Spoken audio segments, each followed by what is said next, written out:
నమస్తే. ఈరోజు మనతో ద అమిత్ రెడ్డి పాడ్కాస్ట్లో మీ అందరికీ తెలిసినట్టుగా గుత్తా అమిత్ రెడ్డి గారు మనతో ఈరోజు ఉన్నారు. ఆయన బేసిక్గా ఈ గత కొన్ని రోజుల్లో కానివ్వండి, గత కొన్ని వారాల్లో కానివ్వండి, అసెంబ్లీ సమావేశాల సందర్భంగా చాలా చర్చలు జరిగినాయి. అలాగే చాలా అంశాలు, చాలా పొలిటికల్లీ హీటింగ్ మూమెంట్స్ స్టేట్లో జరిగినాయి. అదేవిధంగా చాలా అంశాలపైన ప్రజలకు కూడా చాలా ఇన్ఫర్మేషన్ కావాలి. అదేవిధంగా ఎన్నో సమస్యలు, ఎన్నో అంశాలపైన ప్రభుత్వాన్ని కూడా ప్రతిపక్షాలు నిలదీస్తున్న వేళ అమిత్ రెడ్డి గారి ఒపీనియన్స్ని కానివ్వండి, ప్రభుత్వాన్ని వారు ఎలా డిఫెండ్ చేయబోతున్నారో ఇవన్నీ మనం తెలుసుకోవడానికి ఈరోజు ఆయనతో పాటు మళ్ళీ ఈ పాడ్కాస్ట్లో పాల్గొంటున్నాం. నమస్కారం అమిత్ గారు. Hello, hi Varun. Hi. So మొదటిగా మనం తీసుకోబోయే టాపిక్ ఫార్ములా ఈ కేస్. ఐ థింక్ మొత్తం రాష్ట్రంలో అందరూ ఈ పాటికి ఫార్ములా ఈ అనే ఒక టర్మ్తో అందరికీ పరిచయం అయిపోయింది. రేసింగ్ ఎంతూజియాస్ కాకపోయినా కూడా ప్రతి గ్రామంలో కూడా చిన్నపిల్లలు కానివ్వండి వాళ్ళందరికీ ఫార్ములా ఈ అంటే ఒక పరిచయమైన పదంలాగా మారిపోయింది. సో అసలు ఈ ఫార్ములా ఈ కేసు ఏంటి? అసలు దీన్ని ప్రభుత్వం తరఫు నుంచి ముఖ్యమంత్రి గారు అసెంబ్లీలో డిఫెండ్ చేసినప్పుడు కూడా ఇది స్కామ్ అని అన్నారు. ఒక పక్కన స్టార్టింగ్లో దీని మీద ఎలాంటివైతే ఒక ఒపీనియన్స్ వచ్చినాయో దీంట్లో కొన్ని అంటే కొన్ని ప్రభుత్వానికి సంబంధించిన ప్రాసెస్ని ఉల్లంఘించినందుకు ఒక 50 crores ట్రాన్స్ఫర్ అయినందుకు హెచ్ఎండిఏ నుంచి అది ఉల్లంఘనని అంటే తుంగలోకి తొక్కి ఈ ట్రాన్సాక్షన్స్ చేశారనేది. సో ఇది స్కామా, అసలు ఇది ప్రొసీజరల్ ఫాల్టా? దీని మీద కొంచెం క్లారిటీ మాకు ఇవ్వగలరా? సో వరుణ్, ఫార్ములా ఈ అనే దాని గురించి మీకు ఒకవేళ కొంచెం ఈ మధ్యకాలంలో జరిగిన చరిత్ర ఒకవేళ మీకు తెలవాలంటే 2022లో సెకండ్ హాఫ్ ఆఫ్ 2022లో రాష్ట్ర ప్రభుత్వం ఫార్ములా ఈకి సంబంధించిన, అంటే ఫార్ములా ఈ ప్రీ అంటే ఈ రేస్కి సంబంధించిన ఏదైతే మెయిన్ ప్రమోటర్ ఉన్నారో ఆ మేనేజ్మెంట్, దట్ ఈస్ ఫార్ములా ఈ ఆపరేషన్స్ లిమిటెడ్, ఇది ఒక యూకే బేస్డ్ కంపెనీ. సో ఈ ఫార్ములా ఈ ఆపరేషన్స్ FEO అనే company is a main promoter. అదేవిధంగా భారతదేశానికి సంబంధించిన ఇంకో సంస్థ ఏస్ నెక్స్ట్ జెన్ అని, ఇది మీడియాలో చాలా మటుకు చోట్ల ఇది గ్రీన్కో కింద పేరు వినపడుతోంది. కానీ గ్రీన్కోలో ఉన్న మెయిన్ ప్రమోటర్స్ ఎవరైతే ఉన్నారో వాళ్ళకి సంబంధించిన ఇది ప్రైవేట్ సంస్థ, గ్రీన్కోకి సంబంధించిన సబ్సిడరీ కాదు ఇది. వాళ్ళు వ్యక్తిగతంగా ఈ సంస్థను పెట్టినారు. ఇది కూడా ఒకటి ఇంపార్టెంట్ ఆస్పెక్ట్ మనం చర్చించవలసిన అవసరం ఉంది కాబట్టి దాని గురించి కూడా స్పెసిఫిక్గా చెప్తున్నా. వీళ్ళు ఒక స్పాన్సర్గా, అదేవిధంగా ప్రభుత్వం అంటే తెలంగాణ రాష్ట్ర ప్రభుత్వం, MAUD ఆ రోజు ఉన్నటువంటి MAUD మినిస్టర్ గారు కానీ, లేకపోతే డిపార్ట్మెంట్ గవర్నమెంట్ ఆఫ్ తెలంగాణ, ఇంకొక మన ఇదొక ఫెసిలిటేటర్గా, ఈ మూడు పార్టీస్ మధ్యలో 2022లో ఒక ట్రైపార్టైట్ అగ్రిమెంట్ అనేది జరిగింది. దీనిలో భాగంగా మనకు లాస్ట్ ఇయర్ ఫిబ్రవరిలో 9th సీజన్కి సంబంధించిన రేస్ జరిగింది. ఒరిజినల్ ట్రైపార్టైట్ అగ్రిమెంట్లో ఇది ఒక 4 సీజన్స్కి సంబంధించిన ఒక అండర్స్టాండింగ్ని మనం బేస్ చేసుకొని ఈ అగ్రిమెంట్ జరగడం. దానిలో భాగంగా ఐ థింక్ ఏదైతే ఈ ఏస్ నెక్స్ట్ జెన్ ఎవరైతే స్పాన్సర్ ఉన్నారో ఆ స్పాన్సర్స్ కొన్ని డబ్బులు ఖర్చు పెట్టడం, వాళ్ళకు సంబంధించిన ఏదైతే ఆ కంపెనీ ఉందో ఆ కంపెనీ మెయిన్ ప్రమోటర్కి కొన్ని డబ్బులు ఇవ్వడం, అదేవిధంగా తెలంగాణ రాష్ట్ర ప్రభుత్వం కూడా ఆ రోజు ఉన్నటువంటి ప్రభుత్వం వాళ్ళకి కావాల్సిన ఏవైతే అరేంజ్మెంట్స్ ఉంటాయో, అంటే బేసిక్ కావాల్సిన రేస్ ట్రాక్ కానీ, సివిల్ అమ్యూనిటీస్ కానీ, ఇన్ఫ్రాస్ట్రక్చర్ కానీ, అగ్రిమెంట్లో భాగంగా ఈ ఇన్ఫ్రాస్ట్రక్చర్ కానీ సివిక్ అమ్యూనిటీస్ ఏవైతే ఉన్నాయో తెలంగాణ రాష్ట్ర ప్రభుత్వం కల్పించాలి కాబట్టి సుమారు ఐ థింక్ ఒక 10 నుంచి 12 కోట్ల రూపాయలు రాష్ట్ర ప్రభుత్వం ఖర్చు పెట్టి ఫిబ్రవరి 2023లో ఈ మొదటి సీజన్ అంటే మన సీజన్ 9 అనేది ఆల్రెడీ జరిగింది. అది రీజనబుల్గానే జరిగింది అనేది మనకున్న ఫీడ్బ్యాక్. అయితే ఈ రేస్ జరిగిన తర్వాత జరిగిన డెవలప్మెంట్ ఏంటంటే, అనుకున్న మోడల్లో అనుకున్నంత స్థాయిలో ఈ రేస్ సక్సెస్ కాలేదనేది ఈ ఏస్ నెక్స్ట్ జెన్ అనే ఏదైతే స్పాన్సర్ కంపెనీ ఉందో ఈ కంపెనీ భావించి ఈ అగ్రిమెంట్ నుంచి తప్పుకోవడం జరిగింది అనమాట. మరి అసలు మొదటగా ఆలోచన చేయాల్సింది ఏంటంటే, ప్రభుత్వం ఒక ట్రైపార్టైట్ అగ్రిమెంట్ చేసుకున్నప్పుడు ఫార్ములా ఈ అనే ఒక ఆపరేషన్స్ వాళ్ళతో అగ్రిమెంట్ చేసుకునేటప్పుడు ఈ ట్రైపార్టైట్ అగ్రిమెంట్ కింద ఈ ఏజ్ నెక్స్ట్ జెన్ అనే కంపెనీని ఎందుకు సెలెక్ట్ చేసుకుంది అనేది కూడా మీరు ఆలోచన చేయాలి. ఈ కంపెనీకి సంబంధించిన బ్యాక్గ్రౌండ్ చూస్తే ఇందాక నేను చెప్పినట్టుగా ప్రమోటర్స్ వ్యక్తిగత స్థాయిలో, గ్రీన్కోకి సంబంధించిన ప్రమోటర్స్ వ్యక్తిగత స్థాయిలో ఈ కంపెనీని ఇన్కాపరేట్ చేయడం జరిగింది. ఈ కంపెనీ ఎప్పుడు ఇన్కాపరేట్ చేయడం జరిగింది అంటే ఇది కూడా 2022లో ఇన్కాపరేట్ జరిగింది. దీంట్లో ఎంత షేర్ క్యాపిటల్ పెట్టినారంటే స్టార్టింగ్ షేర్ క్యాపిటల్ 2 లక్షల రూపాయలే. మరి 2 లక్షల రూపాయల షేర్ క్యాపిటల్ ఉన్న ఈ ఏఎస్ నెక్స్ట్ జెన్ అనే కంపెనీ స్పాన్సర్షిప్ అనేది వాళ్ళు చేస్తాను అనే ఫ్రేమ్వర్క్లో వాళ్ళు ముందరికి వచ్చినట్టయితే అసలు రాష్ట్ర ప్రభుత్వం దాన్ని ఎట్లా నమ్మింది? ఎందుకంటే ఆ కంపెనీకి సంబంధించిన క్రెడిబిలిటీ ఏంటి? సరే ప్రమోటర్స్ కొద్దిగా వ్యక్తిగత స్థాయిలో వాళ్ళు గ్రీన్కో అనే మరి అట్లాంటప్పుడు గ్రీన్కోతోనే అగ్రిమెంట్ స్పాన్సర్షిప్ అగ్రిమెంట్ చేసుకుండాల్సింది కదా. ఈ ఏఎస్ నెక్స్ట్ జెన్ అనే కంపెనీని ఎందుకు ఈ అగ్రిమెంట్లో భాగస్వామ్యం తీసుకున్నారో దీనికి ఆ రోజు ఉన్నటువంటి ప్రభుత్వంలో ఎవరైతే కీ పొజిషన్లో ఉన్నారో ఆ రోజు ఉన్నటువంటి మినిస్టర్ కానీ లేకపోతే ఆ రోజు ఉన్నటువంటి ఎంఐయూటీకి సంబంధించిన కమిషనర్ గారు కానీ సెక్రటరీ గారు కానీ వాళ్ళు సమాధానం చెప్పవలసిన అవసరం ఎంతైనా ఉంది. ఏఎస్ నెక్స్ట్ జెన్కి ఉన్న క్వాలిఫికేషన్ ఏంటి? ఎందుకంటే 2022లోనే ఆ కంపెనీని ఎస్టాబ్లిష్ చేయడం జరిగింది. కేవలం 2 లక్షల రూపాయల షేర్ క్యాపిటల్ ఉన్న సంస్థ ఈరోజు కూడా పబ్లిక్ రికార్డ్స్లో 2 lakhs అనే చూపిస్తూ ఉందన్నమాట. అది మరి అట్లాంటి సంస్థని స్పాన్సర్గా పెట్టి, స్పాన్సర్ అంటేనే దాని అర్థం ఏంది? వాళ్ళు డబ్బులు పెట్టుబడి పెట్టాలా దీని మీద. మరి వాళ్ళకి ఏం కేపబిలిటీ ఉంది? కొత్తగా పెట్టిన కంపెనీ కాబట్టి వాళ్ళకి ఎందుకు ఇచ్చారు? ఇచ్చేతుంటే గ్రీన్ కౌకి ఇచ్చి ఉండాల్సింది. ఎందుకంటే ఆ కంపెనీ కొద్ది పరిపతి ఉంది, లండన్ ఏం మార్కెట్లో లిస్ట్ అయింది కాబట్టి ఆ కంపెనీని పెట్టి ఉండొచ్చు కాక మరి ఈ చిన్న కంపెనీని ఎందుకు పెట్టి? ఎందుకంటే ఇప్పుడు ఏం జరిగిందంటే ఇదే చిన్న కంపెనీ విత్డ్రా చేసుకోవడం వల్లనే ఒక ఇబ్బంది అనేది వచ్చిందనమాట. సో ఈ ఇబ్బందికి మూల కారణం అసలు ఈ స్పాన్సర్షిప్ నుంచి వాళ్ళు విత్డ్రా కావడం. మరి విత్డ్రా అయినప్పుడు మరి దాని మీద ఏం చట్టపరమైన చర్యలు తీసుకున్నారు అనేది కూడా ఇప్పటి వరకు కేటీఆర్ గారు కానీ లేకపోతే ఆ రోజు డిపార్ట్మెంట్లో ఎవరైతే కీ లెవెల్లో ఉన్న అఫీషియల్స్ కూడా ఎవ్వరు కూడా సమాధానం చెప్పలేదు. మరి దాని గురించి కూడా ఇప్పుడున్నటువంటి ప్రభుత్వం ఇన్వెస్టిగేట్ చేసి అసలు వాళ్ళ ఎందుకు విత్డ్రా అయినారు, విత్డ్రా అయిన దాన్ని మరి మనం కూడా ఏ విధమైన పెనాల్టీస్ లేకుండా ఆ రోజు ప్రభుత్వం దాన్ని ఎట్లా యాక్సెప్ట్ చేసింది కాక ఆ అగ్రిమెంట్ని టర్మినేట్ చేసి స్పాన్సర్షిప్ అనేది ఇప్పుడు ఎవరూ లేకుండా ప్రభుత్వమే స్పాన్సర్గా మారి ఫార్ములా ఈ ఈవెంట్ వాళ్ళ సంస్థతోటి మళ్ళీ ఇంకొక అగ్రిమెంట్ కుదుర్చుకున్నారు. ఇక్కడ ఒక ముఖ్యంగా జరిగిన ఒక మెయిన్గా ఈరోజు వస్తున్న ఈ చర్చ కూడా ఎందుకు వచ్చిందంటే మొదటి అగ్రిమెంట్ క్యాన్సిలేషన్ కంటే ముందు, రెండో అగ్రిమెంట్ అసలు స్టార్ట్ అయ్యే కంటే ముందే ప్రభుత్వం స్పాన్సర్గా మారి సుమారు ఒక మొదటి విడతగా ఒక 22 కోట్లు, రెండో విడతగా ఒక 23 కోట్లు, సుమారు 45 కోట్లను ఎఫ్ఈఓ అనే కంపెనీకి ప్రభుత్వం మొదటి అగ్రిమెంట్ యాక్టివ్గా ఉండంగానే స్పాన్సర్ రూపంలో ఇంకా అసలు ప్రభుత్వం మారలేదు. మారక ముందుకే ఏ విధంగా చెల్లించారనేది ముఖ్యంగా ఇక్కడ వస్తున్నటువంటి ప్రశ్న. ఎందుకంటే ఏ విధమైన అగ్రిమెంట్లో అసలు మనం పేమెంట్ ఇవ్వవలసిన అవసరం కానీ లేకపోతే అసలు ఆలోచన కూడా లేని టైంలో ఈ పేమెంట్ ఎందుకు చేయవలసి వచ్చింది? ఈ పేమెంట్ చేసిన తర్వాత న్యాచురల్లీ క్వశ్చన్స్ వస్తాయి కదా, ఏమైనా దీంట్లో పర్సనల్ బెనిఫిట్ ఏమైనా ఉందా, దీంట్లో ఏమైనా వ్యక్తిగతంగా ఎవరన్నా లాభపడ్డారా, ఏమైనా అక్రమ లావాదేవీలు కానీ అవినీతి కానీ దీంట్లో ఆస్కారం ఉందేమో అనేది ఒక అనుమానం బలపడేదానికి కారణం ఈ మన అగ్రిమెంట్లో ఆ వ్యవస్థ లేకపోయినా కూడా సరే ఇదేమో 50,000నో 50 లక్షలకు సంబంధించిన ట్రాన్సాక్షన్ కాదు. ఇది సుమారు 54 కోట్లకు సంబంధించిన ట్రాన్సాక్షన్.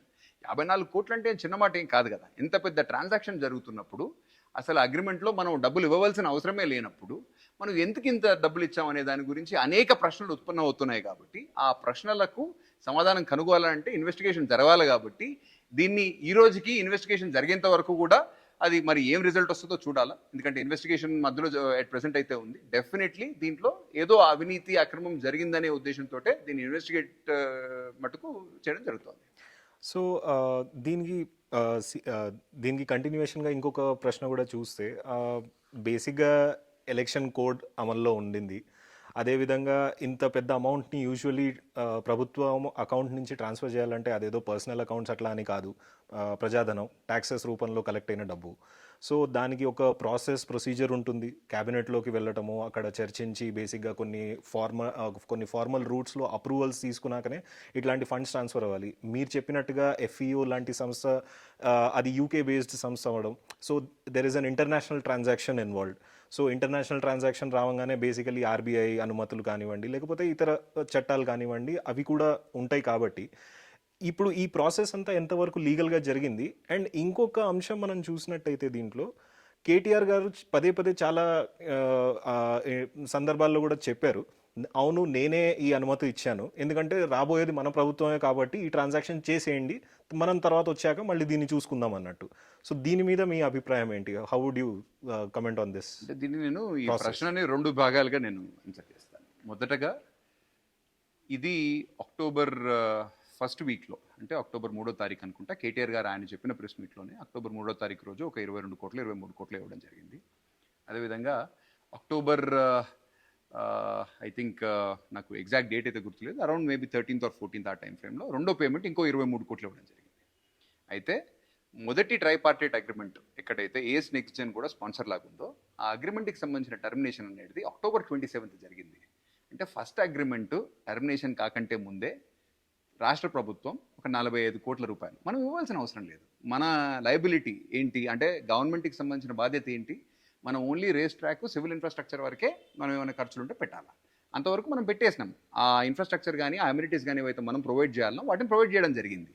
కాకపోతే మనకు బాధ్యత లేనప్పుడు, ప్రభుత్వానికి సంబంధించిన ఆ అగ్రిమెంట్లో భాగంగా మనకు బాధ్యత లేనప్పుడు కూడా మనం 45 కోట్లు ఎందుకు ఇచ్చినాము అనేది ఒక క్వశ్చన్. కాబట్టి ఆ క్వశ్చన్ని కేటీఆర్ గారు ఆన్సర్ చేయవలసిన అవసరం ఉంది మొదటగా. రెండో పాయింట్ ఏంటంటే ఆయన చెప్తున్నట్టుగానే అక్టోబర్ 27th రోజు పాత అగ్రిమెంట్ని క్యాన్సిల్ చేసి ఆగమేఘాల మీద అక్టోబర్ 30th రోజే మళ్ళీ రెండో అగ్రిమెంట్ జరిగింది. ఈ రెండో అగ్రిమెంట్ అనేది 2 పార్టీస్ మధ్యలో, ఏది మీరు అన్నట్టు ఎఫ్ఈఓ యూకే, అదేవిధంగా తెలంగాణ రాష్ట్ర ప్రభుత్వం మీద. జనరలీ గవర్నమెంట్ ఏదన్నా ఒక అగ్రిమెంట్ చేసుకోవాలనుకుంటే దానికి కేటీఆర్ గారికి చాలా ఎక్స్పీరియన్స్ కూడా ఉంది కాబట్టి ఆయనకు కూడా అవగాహన ఉంది. దానికి ఒక అడ్మినిస్ట్రేటివ్ శాంక్షన్ కావాలా, అగ్రిమెంట్ డ్రాఫ్టింగ్ ఏదన్నా ఉంటే ఆ అగ్రిమెంట్కి సంబంధించిన డ్రాఫ్టింగ్ ఒక ఫినాన్స్ డిపార్ట్మెంట్ నుంచి వెయిటింగ్ కావాలా, లీగల్ డిపార్ట్మెంట్ నుంచి వెయిటింగ్ కావాలా, మరి ఆ 2-3 రోజుల్లో అవన్నీ జరిగినాయా లేదా అనేది కూడా డిఓ ఆఫీసర్స్ కానీ లేకపోతే కేటీఆర్ కానీ సమాధానం చెప్పాలా. అదేవిధంగా ఇప్పుడున్న ఇన్వెస్టింగ్ ఏజెన్సీస్ యాంగిల్లో కూడా ఆలోచన చేయవలసిన అవసరం కూడా ఉందని చెప్పేసి నేను వాళ్ళని కూడా రిక్వెస్ట్ చేయడం జరుగుతుంది. దీనిలో భాగంగా ఇంకోటి కూడా మీరు ఇందాక టేకప్ చేసిన రెండో ప్రశ్న ఏంటంటే, ఇప్పుడు కేటీఆర్ గారు ఏమంటున్నారు, కావాలంటే డెఫినెట్లీ నేను ఆ మినిస్టర్గా ఉన్నప్పుడే పేమెంట్ ఇచ్చాను, ఒకవేళ దీని గురించి ఏమైనా అనుమానాలు ఉంటే శాసనసభలో చర్చ పెట్టండి అని చెప్పేసి కేటీఆర్ గారు అంటున్నారు. నేను కూడా కేటీఆర్ గారిని ఏమని ప్రశ్నిస్తున్నానంటే, మీరు శాసనసభ దగ్గర ఎందుకు? మొదటగా లీడర్ ఆఫ్ ఆపోజిషన్ కేసీఆర్ గారు ఉన్నారు కదా, ఆ రోజు ప్రభుత్వానికి సంబంధించిన అధినేత కేసీఆర్ గారు కదా, మీరు కేసీఆర్ గారితో ఒక స్టేట్మెంట్ ఇప్పించండి. ఆయన ముఖ్యమంత్రిగా ఉన్నప్పుడు ఆయన క్యాబినెట్లో మంత్రిగా ఉన్నటువంటి కేటీఆర్ గారు ఒక ఆర్బిటరీ డెసిషన్ తీసుకున్నారు. అంటే ప్రభుత్వానికి సంబంధించిన క్యాబినెట్ నిర్ణయం కానీ లేకపోతే ప్రభుత్వానికి సంబంధించిన ఇన్వాల్వ్మెంట్ కూడా లేకుండా ఆయన క్యాబినెట్కి సంబంధించిన మంత్రి ఒక 54 కోట్లకు సంబంధించిన పేమెంట్ ఒక ఇంటర్నేషనల్ ఆర్గనైజేషన్కి చేశారంటే అది ఆయన నోటీస్లో, కేసీఆర్ గారు నోటీస్లో ఇది ఉండి జరిగిందా లేదా? ఇది కేసీఆర్ గారు ఈ ప్రశ్నకు సమాధానం చెప్పాలి. ఒకవేళ ఆయన నోటీస్లో ఉండి జరిగి ఉంటే మరి దానికి ఆయన ఏమీ దానికి అభ్యంతరం చెప్పలేదా? ఎందుకంటే ఇంత పెద్ద ఆయన ఆధ్వర్యంలో ఆయన ప్రభుత్వ అధినేత కదా ఆ రోజు. మరి ఆయన ఈ ట్రాన్సాక్షన్ ఆయనకు తెలిసి జరిగి ఉంటే మటుకు ఎందుకు జరగనిచ్చారు, దానికి సంబంధించిన మరి పూర్వాపరాలు ఏంటి అనేది కేసీఆర్ గారు దానికి సమాధానం చెప్పాలా. ఒకవేళ ఆయనకి తెలియకుండా జరిగి ఉంటే, అంటే కేసీఆర్ గారికి తెలియకుండా ఇది కేటీఆర్ గారు చేసి ఉంటే కనుక ఇది 100% ఇది అన్యాయంగా అక్రమంగా ఆర్బిటరీ డెసిషన్ కాబట్టి ఇది definitely it is subject to legal scrutiny. దీనివల్ల ఆ డెసిషన్ తీసుకున్న ఆఫీసర్స్ కానీ ఆ డెసిషన్స్ ఆఫీసర్స్ తీసుకునేటట్టుగా ఎవరన్నా బలవంతం చేసుంటే అది కేటీఆర్ గారు కానివ్వండి లేకపోతే ఇంకెవరన్నా కానివ్వండి, అందరూ కూడా ఈ కేసులో డెఫినెట్లీ దానికి సంబంధించిన సమాధానం వాళ్ళు చెప్పాల్సి ఉంటుంది. ఒకవేళ అన్యాయం అనేది కానీ అక్రమం అనేది కానీ ప్రూవ్ అయితే దానికి సంబంధించిన బాధ్యత వాళ్ళు వహించాల్సిందే. దీనికి కంటిన్యూయేషన్గా చూస్తే ఇంకొక maybe it might be slightly political question also. So ఇక్కడ మనం ఒక ప్రాసెస్ చూసాం, అంటే ఒక ప్రెసిడెంట్ చూసాం, అంటే వర్బల్గా ఆదేశాలు ఇచ్చిన తర్వాత ఒక ఆల్ ఇండియా సర్వీసెస్ అధికారి, ఐఏఎస్ అధికారి కానివ్వండి, ఆయన బేసిక్గా ఆర్డర్స్ని ఎగ్జిక్యూట్ చేసేసారు. చాలాసార్లు ఈ ప్రభుత్వంలో పెద్దలు ఒత్తిడి చేయటము, బ్యూరోక్రాట్స్ కొంచెం దానికి తల వంచి పనులు చేసేయడము వర్బల్ ఆర్డర్స్లో, తర్వాత ఇవి వివాదాల్లోకి వచ్చాక వారు చెప్పారు వీరు చెప్పారు కాబట్టి నేను చేశానని ఒప్పుకోవడం. బట్ ఈ సిచ్యువేషన్లో చూసినట్టయితే లాస్ట్ 10 yearsలో అందరికీ తెలుసు కేసీఆర్ గారు ఎంత స్ట్రాంగ్గా గవర్నమెంట్ని రన్ చేసేవాళ్ళు ఆర్ ఎంత ఒక పట్టు ఉండింది అడ్మినిస్ట్రేషన్ మీద అని జనరల్గా ఒక ఒపీనియన్ క్రియేట్ అయింది. సో డూ యూ థింక్ ఇలాంటి చాలా ఇంకా ఇతర అంశాలు కూడా ఉండుంటాయేమో, ఇట్లాంటి వర్బల్ ఇన్స్ట్రక్షన్స్ మీద ఇంకా వేరే, ఇది ఒకటి బయటకు వచ్చింది బట్ ఇంకా చాలా ఏమైనా అంశాలు ఉండుంటాయా ఆర్ వీటి మీద ప్రభుత్వం ఫోకస్ చేస్తుందా ఆర్ చేయబోతుందా? మీరు ఒకవేళ ఆలోచన చేసినట్టయితే, నేను ఇంతకుముందు కూడా మీతో డిస్కస్ చేస్తున్నప్పుడు కూడా చెప్పాను, టీఆర్ఎస్ గవర్నమెంట్ అనేది ఇది ఒక ఫ్యామిలీ రూల్ మాదిరి జరిగింది. అప్పుడు ఆ టైంలో కేసీఆర్ గారు ఏదనుకుంటే, ఏ ఆలోచన కేసీఆర్కి వస్తే అది జీవో కింద మారిపోయింది అనమాట. ప్రొసీజర్ ఉన్నా లేకపోయినా వర్బల్ ఇన్స్ట్రక్షన్స్ మీద కూడా కొన్ని డెసిషన్స్ అనేవి జరిగిపోయినాయి, ఇంప్లిమెంట్ కూడా అయిపోయినాయి. ఇది దాంట్లో భాగంగా ఇది ఒక ఎగ్జాంపుల్ కింద, ఈ ఫార్ములా ఈ అనేది కూడా, ఈ ఎపిసోడ్ అనేది కూడా దానికి ఒక ఎగ్జాంపుల్ కింద మీరు భావించవచ్చు. సరే, కేసీఆర్ గారు ఆయనకు ఒకవేళ తెలిసి ఆయన డైరెక్షన్లోనే కేటీఆర్ గారు పనిచేసి ఉంటే అదొక డిఫరెంట్ మోడల్. ఇది కేసీఆర్ గారికి తెలిసి జరిగిందో లేదో మనకు తెలియదు, కానీ కేటీఆర్ గారు ఒకవేళ వర్బల్ ఇన్స్ట్రక్షన్స్ త్రూ ఒకవేళ అరవింద్ కుమార్ గారు, ఎందుకంటే అరవింద్ కుమార్ గారు ఏమి జూనియర్ ఐఏఎస్ ఆఫీసరో లేకపోతే నార్మల్ ఎంప్లాయీ కాదు, ఆయన ఒక special chief secretary for MAUD, అంటే ఐఏఎస్ ఆఫీసర్స్లో కూడా one of the senior most IAS officer.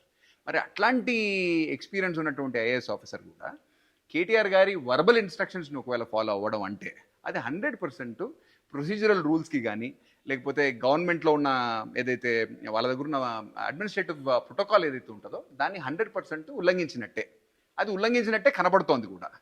అయితే ఇక్కడ మనం ఆలోచన చేయాల్సింది ఏంటంటే, ముఖ్యంగా ఏ విధమైన లీగల్ కాంట్రాక్చువల్ ఆబ్లిగేషన్ లేకుండానే కేటీఆర్ గారి డైరెక్షన్లో అరవింద్ కుమార్ గారు ఈ 54 కోట్లను, ఈ 54 కోట్లు కూడా ఏంటంటే డైరెక్ట్గా FEOకి ఒక 45 కోట్లు ఇస్తే, వాళ్లకు 45 కోట్లు ఇచ్చినప్పుడు విత్ హోల్డింగ్ ట్యాక్స్ రూపేనా మళ్ళీ ఇన్కమ్ ట్యాక్స్ డిపార్ట్మెంట్ గుర్తు చేస్తే, నాకు తెలిసి బహుశా నోటీసెస్ కూడా ఇచ్చి ఉండొచ్చు, మళ్ళీ ఇంకొక 89 కోట్ల పేమెంట్ ఇచ్చి సుమారు 54 కోట్ల పేమెంట్ అనేది జరిగింది వితౌట్ ఎనీ కాంట్రాక్చువల్ ఆబ్లిగేషన్ లేకుండానే. కాబట్టి ఇది 100% ఇది ఇల్లీగాలిటీ ఉంది దీంట్లో. కేటీఆర్ గారి వర్బల్ ఇన్స్ట్రక్షన్స్ వల్లనో లేకపోతే ఏ విధమైన బలవంతం చేసినారో తెలియదు, కానీ MAUDకి సంబంధించిన కానీ లేకపోతే HMDAకి సంబంధించిన ఆఫీషియల్స్ని భయపెట్టో బెదిరించో ఏదో చేసి ఈ ట్రాన్సాక్షన్స్, ఎందుకంటే గవర్నమెంట్ అనేది స్ట్రిక్ట్గా procedural, there is a rule of law, there is a protocol in place, business rules ఉంటాయి. ఏ చిన్న థింగ్ చేసినా ఒక అగ్రిమెంట్ తయారు చేయాలంటే ఇందాక నేను చెప్పినట్టుగా లీగల్ వెట్టింగ్ జరగాల, అంటే లీగల్ డిపార్ట్మెంట్ వెట్టింగ్ జరగాల, ఫినాన్స్ డిపార్ట్మెంట్ వెట్టింగ్ జరగాల. ఏదైనా ఒక మేజర్ అగ్రిమెంట్ సైన్ చేయాలంటే మన క్యాబినెట్ త్రూ అన్న పాస్ కావాలా. గవర్నమెంట్ అంటే top level decision has to be taken అనమాట, which is the cabinet decision లేకుండా ఒక అగ్రిమెంట్ని క్యాన్సిల్ చేయడం, దానిలో స్పాన్సర్షిప్ బాధ్యత వహించిన ఆ ఏజ్ నెక్స్ట్ జెన్ అనే కంపెనీ ఏదైతే ఉందో వాళ్ళ మీద ఏ విధమైన పెనల్టీ లేదు. ఊరికైనా వాళ్ళని, ఎందుకంటే వాళ్ళని బేస్ చేసుకునే కదా మనం 4 సంవత్సరాలకు సంబంధించిన ట్రైపార్టైట్ అగ్రిమెంట్ చేసుకున్నాం, మరి వాళ్ళని కూడా బాధ్యులను చేయాలి కదా, వాళ్ళు నుట్టిగానే వదిలిపెట్టేసినాం. మరి దాంట్లో ఏమైనా లాలూచి జరిగిందా, ఎందుకు వాళ్ళు స్పాన్సర్షిప్ అనే బేసిస్ మీదనే మనం ముందరికి రావడం జరిగింది యాజ్ అ ఫెసిలిటేటర్. అది జరిగిన తర్వాత మళ్ళీ వాళ్ళని ఏ విధమైన బాధ్యత వాళ్ళకి అప్పచెప్పకుండా ఎందుకు ప్రభుత్వం వాళ్ళ మీద ఏం యాక్షన్ తీసుకోలేదు అనే దానికి కూడా కేటీఆర్ గారు సమాధానం చెప్పాలి. 100% దీంట్లో గ్రీన్కో కానీ లేకపోతే రెండో కంపెనీ వాళ్ళకి సంబంధించిన ప్రమోటర్స్ కూడా దీనికి ఆన్సర్ చెప్పవలసిన అవసరం ఉంది. అయితే ఈ ఇష్యూ అనేది ఇంకా ఫర్దర్ పబ్లిక్ స్క్రూటినీ అనేది ఈ లీగల్గా ఈ ఏదైతే ఇప్పుడు ఇన్వెస్టిగేషన్ జరుగుతుందో దానికి సంబంధించిన ఫలితాలు ఏమొస్తాయో చూడాలి. సో ఇప్పుడు దాకా ఈ అంశంలో చూసుకున్నట్టయితే జనరల్ ఒపీనియన్ పబ్లిక్లో ఎలా ఉండింది అంటే ఒక సమ్ 50 crores వర్త్ ఆఫ్ ఒక ఇష్యూ ఉంది ఇన్ టర్మ్స్ ఆఫ్ పేమెంట్స్. అదేవిధంగా చూసుకున్నట్టయితే కేటీఆర్ గారు కూడా దీని మీద మాటికి ప్రభుత్వాన్ని ఇరుకున పెట్టే విధంగా మీరు అసెంబ్లీలో చర్చ పెట్టారు ఎందుకు, అదేవిధంగా ఆయన కూడా ప్రెస్ మీట్లు పెట్టి మొత్తం ఈ 54 crores ఆఫ్ ట్రాన్సాక్షన్ వర్త్ గురించి ఎక్స్ప్లెయిన్ చేసుకుంటూ వచ్చారు. కానీ ముఖ్యమంత్రి గారు అసెంబ్లీ సమావేశాలు జరుగుతున్నప్పుడు సడన్గా ఒక ఆర్గ్యుమెంట్, కొత్త ట్విస్ట్ తీసుకొచ్చారు దీనికి. ఇది 50 crores మాత్రమే కాదు, ఇది ఒక 600 crores లార్జర్ స్కామ్ అన్నట్టుగా. సో సడన్గా ఒక నరేటివ్ మొత్తం మారిపోయినట్టుగా ఉంది. సో కేటీఆర్ గారు చెప్పే దీనికి, అదేవిధంగా ముఖ్యమంత్రి గారు చేసిన క్లెయిమ్కి, అది కూడా అసెంబ్లీలో, దీన్ని మీరు ఎలా చూస్తారు? ఇది నిజంగానే స్కామా? ఈ 600 కోట్ల అంశం ఏంటి అసలు? వాట్ ఈస్ దిస్ 600 crores సడన్గా ఎక్కడి నుంచి వచ్చింది నంబర్? దీనికి సంబంధించిన సమాధానం ఏంటంటే, ఇప్పుడు రెండో ఆస్పెక్ట్, ఇప్పుడు ఫస్ట్ అగ్రిమెంట్ ఎప్పుడైతే గవర్నమెంట్ క్యాన్సిల్ చేసుకున్న తర్వాత రెండోసారి అక్టోబర్ 30 2023లో రెండో అగ్రిమెంట్ చేసుకున్నప్పుడు ఇక స్పాన్సర్ లేడు కాబట్టి, దీంట్లో ఏజ్ నెక్స్ట్ జెన్ అనే సంస్థ ఇక లేదు కాబట్టి వాళ్ళ రోల్లో స్టేట్ గవర్నమెంట్ ఎంటర్ అయింది. డెఫినెట్లీ డబ్బులు ఎవరో as a sponsor, so definitely ఎవరో ఒకరు డబ్బులు ఖర్చు పెట్టాలి కాబట్టి ఈసారి ప్రభుత్వం సివిల్ అమ్యూనిటీస్తో పాటు ఇన్ఫ్రాస్ట్రక్చర్ లైక్ రేస్ ట్రాక్స్ కానీ లేకపోతే పబ్లిక్ యూటిలైజేషన్లో ఉన్న వేరే అమ్యూనిటీస్ కానీ వాటిని క్రియేట్ చేయడంతో పాటు ఫార్ములా ఈకి కూడా ప్రమోటర్ ఫీ కూడా ఇవ్వాలి. ఆ ప్రమోటర్ ఫీ అనేదే సుమారు నాకు తెలిసినంత వరకు 600 కోట్లకు సంబంధించిన లెక్క. బ్యాలెన్స్ 3 సంవత్సరాలకు సంబంధించినంత వరకు సుమారు ప్రతి సంవత్సరం ఒక 200 కోట్లు, అంటే నాకు తెలిసినంత వరకు దీంట్లో ప్రమోటర్ ఫీతో పాటు అన్ని ఖర్చులు ప్రభుత్వమే భరించేటట్టుగా ఒక అండర్స్టాండింగ్కి వచ్చినట్టుంది. అందుకోసమనే ఇది ఒక 600 కోట్ల లెక్క కింద మారిపోయింది. ఈ దీనిలో భాగంగానే నాకు తెలిసినంత వరకు ప్రమోటర్ ఫీ సంవత్సరానికి సుమారు ఒక 90 కోట్లు, దానికి ఇన్స్టాల్మెంట్స్ కింద ఐ థింక్ 4 పర్యాయాలు ఏదో ఇన్స్టాల్మెంట్స్ కింద ఇవ్వాలనే ఉద్దేశంతో ఐ థింక్ 22.5 కోట్లది ఒకసారి, మళ్ళీ ఇంకొకసారి ఇంకో 22.5 కోట్లది ఇంకొకసారి, అట్లా సుమారు ఒక 90 కోట్లు ఇచ్చే క్రమంలో మొదటి 45 కోట్లు ఇవ్వంగానే గవర్నమెంట్ మారడం, అప్పుడే మళ్ళీ కొత్త ప్రభుత్వం ఏర్పడడం, కొత్త ప్రభుత్వం ఏర్పడంగానే మళ్ళీ వాళ్ళ ఎఫ్ఈఓకి సంబంధించిన మేనేజ్మెంట్ వచ్చి చర్చలు జరగడం, జరిపిన తర్వాత దీంట్లో ఉన్న లోటుపాట్లు కొత్త ప్రభుత్వానికి తెలిసి ఆ పర్టికులర్ ట్రాన్సాక్షన్ అక్కడితో ఆపు చేసి ఈ చర్చ కానీ ఇన్వెస్టిగేషన్ కానీ జరుగుతున్నవి ఫర్దర్ పరిణామాలు. కాబట్టి డెఫినెట్లీ దీంట్లో ఏదో 45 కోట్లతో అయిపోయేది కాదు ఇది. ఇది ఒక 600 కోట్లకు సంబంధించిన ఆబ్లిగేషన్. అంటే ప్రభుత్వం స్పాన్సర్ రోల్లోకి ఎంటర్ అయిన తర్వాత ఒక చర్చ ఏం జరిగిందంటే, మీరు కూడా వినే ఉంటారు, ఐ థింక్ కేటీఆర్ గారు కూడా చెప్పినట్టుంది, గ్రీన్కో సంస్థ సుమారు 120 నుంచి 122 కోట్ల వరకు ఖర్చు మొదటి సంవత్సరం పెట్టిందని చెప్పి సరే ఎంత పెట్టినారు ఏంటి అనేది subject audit or subject scrutiny అనుకోండి, స్పెసిఫిక్స్ నా దగ్గర కూడా లేవు. కానీ ఒక 100 కోట్ల పైచలకు ఆ స్పాన్సర్ పెట్టింది. స్పాన్సర్ అంతా పెట్టింది కాక మళ్ళీ మన ప్రభుత్వం కూడా 10-12 కోట్లు యాజ్ అ ఫెసిలిటేటర్ మనం కూడా పెట్టడం జరిగింది. కాబట్టి ఓవరాల్గా ఇంకొక 3 సంవత్సరాలు ఇవే విధంగా స్పాన్సర్ ప్లేస్లో ఒకవేళ ప్రభుత్వమే మళ్ళీ పెట్టినట్టయితే మళ్ళీ ఆల్మోస్ట్ సుమారు మళ్ళీ ఒక 150 నుంచి 200 కోట్లు అవుతాయి. కాబట్టి 3 సంవత్సరాలకు కాను అవి ఒక 600 కోట్ల కింద లెక్క మారిందని చెప్పేసి నా అండర్స్టాండింగ్ అయితే ఆ విధంగా ఉంది. మళ్ళీ once again subject to investigating findings. So మీరు చెప్పినట్టుగా ఈ 150-200 క్రోర్ ఆబ్లిగేషన్ ఏదైతే వెన్ తెలంగాణ గవర్నమెంటే ఒక స్పాన్సర్ లాగా ఎంటర్ అయిందో, ఈ ఆబ్లిగేషన్ కూడా అదనంగా రాబోతుంది. కాకపోతే ఈ యాంగిల్లోనే ఇంకొక ట్విస్ట్, కేటీఆర్ గారు వీళ్ళంతా బీఆర్ఎస్ వాళ్ళు కానివ్వండి, వాళ్ళు పదే పదే మీడియాలో చెప్తున్నది ఏంటంటే, ఒక రిపోర్ట్ని కోట్ చేస్తూ $80 million వర్త్ ఆఫ్ రెవెన్యూ స్టేట్కి వచ్చింది through different reasons, and which is worth 700 crores worth లాభం అయింది మేము పెట్టిన ఫస్ట్ సీజన్కి. సో అది కూడా ఎకానమీలో బూస్ట్ లాగానే అయింది కదా. సో దాన్ని జస్టిఫికేషన్గా తీసుకుని ఇప్పుడు ఈ మొత్తాన్ని ఎలా చూడొచ్చు మనం కూడా, అంటే ఓవరాల్గా ఈ 600 crores ఆర్ ఈ 50 crore పెట్టుబడి ఇవన్నీ కూడా మనం చూసుకున్నట్టయితే ఓవరాల్గా ఎకనామిక్కి వాల్యూ యాడ్ అయినంత ఈ కాంప్యూటేషన్స్ అవన్నీ ఎలా చేశారు, and at the same time is the cost benefit analysis right? ఆలోచన చేస్తుంటే అందరికీ 200 కోట్లు అంటే 200 రూపాయలకు కనబడుతున్నట్టుంది. కాకపోతే మీరు ఆలోచన చేసినట్టయితే ప్రజలు కూడా ఆలోచన చేయాలా.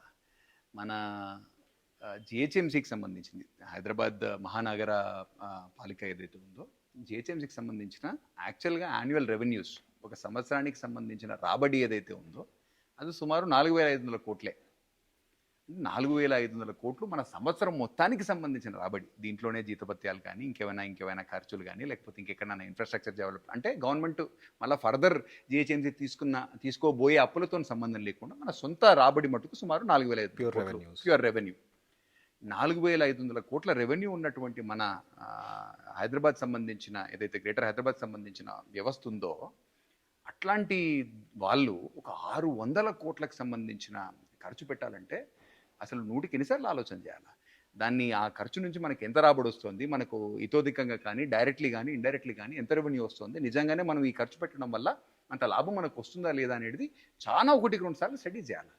ఒక అగ్రిమెంట్ క్యాన్సిలేషన్కి ఇంకో అగ్రిమెంట్ ఎంటరింగ్కి మధ్యలో ఒక 3 రోజుల టైంలో ఏ విధమైన లీగల్ కానీ ఫైనాన్షియల్ బెట్టింగ్ కానీ ఇది లేకుండా, అసలు ప్లానింగ్ కానీ ప్రాపర్గా లేకుండా, అసలు 700 కోట్ల లాభం కేటీఆర్ గారు ఒకవేళ చెప్పినట్టయితే ఆ నెంబర్స్ ఎక్కడి నుంచి వస్తున్నాయో కూడా ఆయనే వివరిస్తే బాగుంటుంది. ఎందుకంటే ఒకవేళ నిజంగానే 700 కోట్లు వచ్చి ఉంటే ఏ అకౌంట్కి వచ్చినాయి, ఏ గవర్నమెంట్కి సంబంధించిన హెడ్ కింద అవి జమ అయినాయి, మరి ఆ వచ్చినప్పుడు నిజంగానే ఆయననే ఆ లెక్కలకు కూడా అకౌంట్స్ కూడా ఆయననే చూపించి నిజంగానే వచ్చిన తర్వాత ఒకవేళ నిజంగానే అట్లాంటి వస్తే మంచిదే కదా. ఒకవేళ నిజంగానే ఒకవేళ లాభాలు వచ్చినట్టయితే ఎగ్జిస్టింగ్ స్పాన్సర్ ఎందుకు బ్యాక్ అయినట్టు మరి? ఎందుకంటే ఇప్పుడు ఏజ్ నెక్స్ట్ జన్ ఏదైతే గ్రీన్కోకి సంబంధించిన సబ్సిడీ కంపెనీ ఉందని అంటున్నారో, వాళ్ళు ఎందుకు విరమించుకున్నారు? వాళ్ళు భారీ నష్టాలను ఎదుర్కొంటున్నారు కాబట్టి వాళ్ళు విరమించుకుంటున్నాం అనే ఒక యాంగిల్లో ఫస్ట్ ఇయర్లోనే వాళ్ళకు నిజంగానే అంత పెద్ద సంస్థ అని చెప్పేసి చెప్పుకునే వాళ్ళే ఆర్థికంగా మాకే వెసులుబాటు అయితే లేదు, మాకే కుదురుతలేదు అనే బేసిస్ మీద వాళ్ళు విరమించుకున్నట్టయితే గవర్నమెంట్కి ఇంకొక 700 కోట్లు ఎక్కడి నుంచి వస్తాయి? సరే, ఎవరైనా సరే ఆలోచన చేయవలసింది ఏంటంటే, ఎనీ స్పోర్టింగ్ ఈవెంట్లో ముఖ్యంగా రెవెన్యూకి రావడానికి ముఖ్యంగా 2 సోర్సెస్ ఉంటాయి, 3 సోర్సెస్ ఉంటాయి అనుకోండి. ఒకటి టెలికాస్ట్ రైట్స్. ఇక్కడ టెలికాస్ట్ రైట్స్తోని ప్రభుత్వానికి సంబంధం ఏం లేదు. టెలికాస్ట్ రైట్స్ మొత్తం కూడా ఫార్ములా ఈప్రీ వాళ్ళ మేనేజ్మెంట్ ఎఫ్ఈఓ దగ్గరనే టెలికాస్ట్ రైట్స్ ఉన్నాయి. సో మేజర్గా మనకు ప్రాఫిటబిలిటీ ఉండే టెలికాస్ట్ రైట్స్కి మనకు అసలు సంబంధమే లేదు. 2 మర్చెండైజ్ రైట్స్. మర్చెండైజ్ రైట్స్ తోటి కూడా అసలు ఏ విధమైన అధికారం కానీ ఏ విధమైన రైట్స్ కానీ మన రాష్ట్ర ప్రభుత్వానికి లేవు. ఏమైనా టికెటింగ్ నిజంగానే టికెటింగ్తో కూడా మళ్ళీ మనకి ఏమైనా బెనిఫిట్ ఉందా అంటే నాకు తెలిసినంత వరకు టికెటింగ్ మీద కూడా బెనిఫిట్ లేదు. ఇట్లా ఏ విధంగా కూడా మనకి బెనిఫిట్ లేనప్పుడు మనం 700 కోట్లు ఎక్కడి నుంచి వస్తాయి, ఏ బేసిస్ మీద వస్తాయి అనేది కేటీఆర్ గారికి సమాధానం చెప్పాలి. నాకు తెలిసినంత వరకు సమ్ టూరిజం పెరుగుతుందనో, ఫ్లైట్ టికెట్ల మీద జిఎస్టీ వస్తుందనో, ఇవన్నీ కలిపినాను కూడా సరే నాకు తెలిసే 25-30 కోట్ల కంటే లెక్క పెద్దగా తేలేటట్టు కనపడతలేదు. 700 కోట్ల లాభం మనకు ఆల్రెడీ ఒక సీజన్లో వచ్చిందని చెప్పేసి కేటీఆర్ గారికి సంబంధించిన ఏదైతే ఇది ఉందో అట్లా ఒకవేళ జరిగి ఉంటే కనుక లెక్కలు తను చెప్పాలా, ఆ డబ్బులు ఎక్కడున్నాయో ఆ అకౌంట్ కూడా ఇవ్వాలా. అదేవిధంగా మరి ఒకవేళ పాత స్పాన్సర్ ఎందుకు విత్డ్రా చేసుకున్నాడో దానికి కూడా ఆయన ఒక సమాధానం చెప్పాలా. వాళ్ళను స్పాన్సర్షిప్ నుంచి విత్డ్రా వాళ్ళు చేసుకున్నందుకు వాళ్ళని బాధ్యులను ఎందుకు చేయలేదో కూడా కేటీఆర్ గారు దానికి కూడా సమాధానం చెప్పాలి. సో ఇప్పుడు ఇదంతా టెక్నికల్ అంశాల పరంగా మనం చాలా ఎక్కువ చర్చించాం. But let's come to the political aspect and the political fallout of this issue. ఒక సాధారణమైన ఆర్గ్యుమెంట్ ఏంటంటే జనరల్గా పబ్లిక్లో కూడా ఉంటుంది. అంటే కేటీఆర్ గారిని యూజువల్లీ కేసీఆర్ గారికి ఉత్తరాధికారిగా, బీఆర్ఎస్లో నంబర్ 2గా, అదేవిధంగా కాబోయే ముఖ్యమంత్రిగా కూడా చాలా ప్రొజెక్ట్ చేస్తున్నారు. సో అలాంటి వ్యక్తి ఇట్లాంటి చిన్న 55 కోట్లకు సంబంధించి ఒక స్కామ్ చేసుంటారు అనే ఒక అభిప్రాయం కూడా చాలామంది వ్యక్తీకరిస్తున్నారు కూడా. అండ్ దీంట్లో మేబీ అసలు అంటే అంత స్థాయిలో ఉన్న వ్యక్తి, అంత అంబిషన్ ఉన్న వ్యక్తి ఈ రకంగా ఇట్లాంటి పొరపాట్లు చేస్తారా, అసలు సాధ్యమేనా, కాంగ్రెస్ ప్రభుత్వం ఆయనని కావాలని ఇరికించడానికి చూస్తోంది అన్నట్టుగా కూడా ఒక వాదన ఉంది. దీనిపైన మీరు ఎలా స్పందిస్తారు? ఈ ప్రశ్నని మీరు చిన్నగా సరి చేసుకోవాల్సిన అవసరం ఉంది. 50 కోట్లు అనేది చిన్న అమౌంట్ కాదు. 50 కోట్లు అంటే చాలా పెద్ద అమౌంట్. నేను మనసుగా మీకు ఇది 50 రూపాయలు, 500 రూపాయలు, 50,000 రూపాయలు కూడా కాదు. ఇది 50 కోట్ల రూపాయలకు సంబంధించిన ఇష్యూ కాబట్టి ఇది చిన్న ఇష్యూ కాదు. Point number 1. పాయింట్ నెంబర్ 2, కేటీఆర్కి సంబంధించినంత వరకు ఇది పర్సనల్గా, అంటే నేను ముందు కూడా మీకు చెప్పినాను, బీఆర్ఎస్ ప్రభుత్వం అనేది పూర్తిగా ఒక ఫ్యామిలీ రన్ ఒక ప్రైవేట్ లిమిటెడ్ కంపెనీగా వాళ్ళ ప్రభుత్వం అనేది నడిచింది. అందులో కేసీఆర్ గారు ఏం చెప్తే అది జరిగింది, కేటీఆర్ గారు ఏం చెప్తే అది జరిగింది. ఒక ప్రొసీజర్కి విలువ లేకుండా, ఒక ప్రోటోకాల్కి విలువ లేకుండా, ఒక బిజినెస్ రూల్స్ వాటికి కూడా గౌరవం ఇవ్వకుండా వాళ్ళు ఎట్లా కావాలంటే ఇష్టరీతిన చేసినారు. కాబట్టి ఈరోజు ఈ సిచ్యువేషన్ అనేది వచ్చింది. కాబట్టి ఒకవేళ ఈ డిపార్ట్మెంట్ అనేది MAUD కేటీఆర్ గారి ఆధ్వర్యంలో జరిగింది. కాబట్టి ఆయన ఆధ్వర్యంలో, ఆయన లీడర్షిప్లో ఎక్కడన్నా ఏదన్నా అవినీతి కానీ లేకపోతే ఉల్లంఘనలు కానీ జరిగి ఉంటే దానికి ఆయననే బాధ్యత వహించాలా. కాబట్టే ఇన్వెస్టిగేషన్ ఎట్లాగూ జరుగుతోంది. కాబట్టి ఇన్వెస్టిగేషన్కి సంబంధించిన ఫుల్ ఫైండింగ్స్ అనేవి వచ్చిన తర్వాత ఒకవేళ ఏం తప్పు చేయకపోతే దానికి ఎవరేం ఇదేం లేదు. ఒకవేళ పొరపాటు జరిగిందనేది మనకు కనపడతా ఉంది. కాబట్టి ప్రభుత్వం విచారణకు ఆదేశించడం జరిగింది. ఒకవేళ దాంట్లో ఆయన నిజంగానే తప్పు చేసినట్టు తేలితేనే కదా ఆయన మీద చర్యలు ఉండేది. అదర్వైజ్ ఉట్టిగా ఎవరినో మనం బ్లేమ్ చేసి లాభం లేదు కదా. ఒకవేళ మిస్టేక్ జరిగిందా లేదా అంటే డెఫినెట్లీ మిస్టేక్ జరిగిందనేది ఆయన కూడా ఒప్పుకుంటున్నట్టుగానే కనపడుతోంది.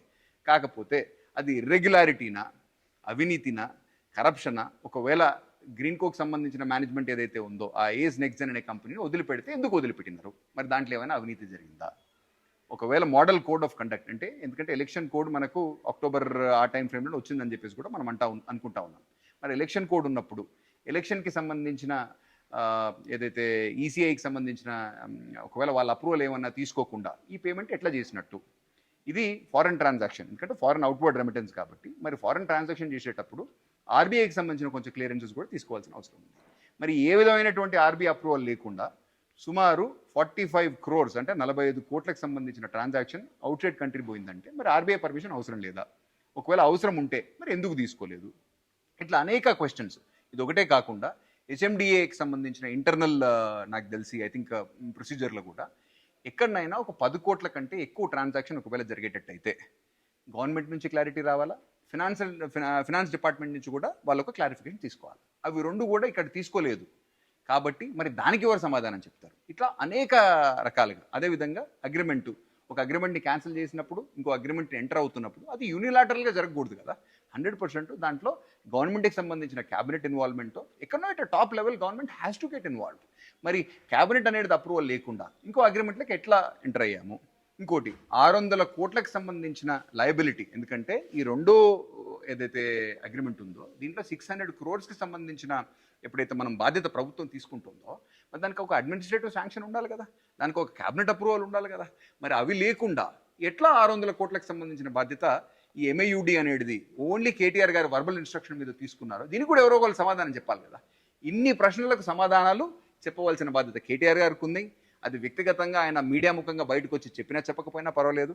ఒకవేళ అసెంబ్లీలో ఒకవేళ దీని గురించి చర్చ పెట్టాలి అని చెప్పి ఆయన ఎప్పుడైతే ఆయన డిమాండ్ చేస్తూ ఉన్నారో, నేను ఇందాకే మీకు చెప్పినట్టుగా మొదటగా కేసీఆర్ గారిని ఒక ప్రెస్ మీట్ పెట్టమనండి. దీని గురించి కేసీఆర్ గారిని ఒక క్లారిటీ ఇవ్వమనండి. కేసీఆర్ గారు ఇచ్చే క్లారిటీ మీద అప్పుడు అసెంబ్లీకి కేసీఆర్ గారిని కూడా రమ్మనండి. వచ్చి ఆ చర్చలో ఆయనను కూడా భాగస్వామ్యం కమ్మనండి. ఎందుకంటే ఆ రోజు లీడర్ ఆఫ్ ది హౌస్ ఆయనే కదా, ఆ రోజు ప్రభుత్వాధినేత ఆయనే కదా. మరి ఆయన ఆధ్వర్యంలో ఒక క్యాబినెట్ మినిస్టర్ ఒక డెసిషన్ తీసుకున్నప్పుడు దానికి ఆ బాధ్యత ఆయనది కూడా ఉంటుంది కదా. మరి ఎందుకంటే ఎవరిని క్యాబినెట్లో పెట్టుకోవాలా ఎవరిని పెట్టుకోవద్దనే నిర్ణయం ఆయనది కాబట్టి, మరి వీరు తీసుకునే నిర్ణయాలకు కూడా ఆయనదే బాధ్యత కాబట్టి కేసీఆర్ గారికి దీని గురించి ఫస్ట్ బయటకు వచ్చి పబ్లిక్తోని చర్చ చేస్తారా, లేకపోతే ప్రెస్ మీట్ పెట్టి వివరాలు ఆయన ఏమన్నా ఎక్స్ప్లెయిన్ చేస్తారా, చేయమని చెప్పండి కేసీఆర్ గారిని. కేసీఆర్ గారు చేసిన తర్వాత అప్పుడు ఆయన వెల్లడించిన వివరాలను బట్టి అసెంబ్లీలో చర్చ జరుగుతుంది. కేసీఆర్ గారు వివరాలు ఇస్తారు, మా ప్రభుత్వం కూడా కొన్ని ప్రశ్నలు ఎట్లా చేశారు, ఏం సంగతి ఏంటి కథ అనేది ప్రజల ముందే అసెంబ్లీలో చర్చ పెడతాం. అప్పుడు కేటీఆర్ గారు నిజంగానే ఏదైనా ముందుకు వచ్చి ఆయన సంజాయిషి ఏదైనా ఇచ్చేటట్టయితే అసెంబ్లీలో ప్రజల ముందు చర్చ జరుగుతుంది. విచారణ అనేది ఇండిపెండెంట్గా జరుగుతుంది. ఇది ఏసీబీ చేస్తుందా, ఈడీ చేస్తుందా అనేది due office of investigation will take place and absolutely truth will eventually prevail. And దీంట్లో చూసుకున్నట్టయితే ఈ అంశానికి సంబంధించిన డిఫెన్స్ ఒకవేళ బీఆర్ఎస్ వర్గాల నుంచి కానివ్వండి, కేటీఆర్ గారి నుంచి కానివ్వండి, లేకపోతే ఇతర బీఆర్ఎస్ పెద్దల నుంచి కానివ్వండి, పదే పదే ఏ అంశం వచ్చినా కూడా రెండు విషయాలను వాళ్ళు బాగా ప్రస్తావిస్తారు. ఒకటి వచ్చేసి బ్రాండ్ హైదరాబాద్, రెండు వచ్చేసి ఇన్వెస్టర్ కాన్ఫిడెన్స్. అంటే కాంగ్రెస్ ప్రభుత్వం ఎలాంటి చర్య తీసుకున్నా, అది హైడ్రా కానివ్వండి, లేకపోతే మూసీ కానివ్వండి, లేకపోతే ఇంకితర ఎటువంటి ఒక చర్య చేస్తున్నప్పుడైనా ప్రభుత్వం తరఫు నుంచి ఏదైనా ఒక యాక్షన్ వచ్చినప్పుడు ఆర్ ఏదైనా కరెక్టివ్ మెజర్ తీసుకుంటున్నప్పుడు ఒకటి they spin it around brand Hyderabad, saying that మీరు ఇలా చేస్తే మేము బ్రాండ్ హైదరాబాద్ కోసం చేసాం, హైదరాబాద్ని ఒక షీల్డ్ లాగా పెట్టి whatever we did was in the interest of Hyderabad, you guys are basically tarnishing the image of Hyderabad with all this action. రెండవది వచ్చేసి మీరు ఇట్లాంటి చర్యలు చేస్తున్నందుకు ఇప్పుడు ఇన్వెస్టర్లని మీరు వెళ్ళగొడుతున్నారు, భయపెడుతున్నారు, ఇట్లాంటి పీనల్ యాక్షన్ తీసుకుంటున్నారు అనే అంశం మీద ఇన్వెస్టర్స్ని కూడా స్కేర్ ఆఫ్ చేయడానికి చూస్తున్నారు. సో ఈ రెండు అంశాల మీద మీ ఒపీనియన్ ఏంటి on relating to this particular issue of formula ఈ కేసు? ఇక్కడ ప్రజలందరూ కూడా ఆలోచించవలసిన అవసరం ఏంటంటే, ముఖ్యంగా హైదరాబాద్ మహానగరం అనేది దీనికి ఒక సుమారు దీన్ని ఒక 400 షహర్ అంటారు. అంటే సుమారు 435 సంవత్సరాల ముందు ఈ సిటీకి సంబంధించిన చరిత్ర అక్కడి నుంచి స్టార్ట్ అవుతాం. 435 సంవత్సరాల పైచిలకు ఈ సిటీకి ఉన్న ఈ సిటీకి ఉన్న బ్రాండ్కి సంబంధించిన ఫౌండేషన్ ఏదైతే ఉందో చాలా పగడ్బందీగా ఒక 400 సంవత్సరాల చరిత్ర నుంచి ఇది ఎస్టాబ్లిష్ అవుతూ ఉంది. దీనికి ఒక్క కేటీఆర్ గారో, లేకపోతే ఒక్క చంద్రబాబు నాయుడు గారో, లేకపోతే ఒక్క రాజశేఖర రెడ్డి గారో, రేవంత్ రెడ్డి గారో దీనికి సంబంధించిన బ్రాండ్ని ఎవరు ఒక్కళ్ళు కూడా సొంతం చేసుకొని ఇది నాది అని చెప్పే పరిస్థితి ఎవరికి లేదు. సిటీ బై ఇట్ సెల్ఫ్ బాబు గారు వచ్చే కంటే ముందో, ఎన్టీ రామారావు గారికి వచ్చే కంటే ముందు కూడా సుమారు ఒక 400 సంవత్సరాల చారిత్రాత్మకమైన నగరం మన హైదరాబాద్. సో ఈ హైదరాబాద్కి సంబంధించినంత వరకు ఎవరికి ఏ చర్చ పెట్టినా కూడా సరే, మల్టిపుల్ ఏ గవర్నమెంట్ వచ్చినా కూడా సరే, సిటీలో కొంచెం ఇన్ఫ్రాస్ట్రక్చర్ యాడ్ చేయడం కానీ, సిటీని ప్రమోట్ చేయడం కానీ, ఏదైనా కూడా సరే, ఇది ఒక నిరంతర ప్రక్రియ. అభివృద్ధి అనేది నిరంతర ప్రక్రియ.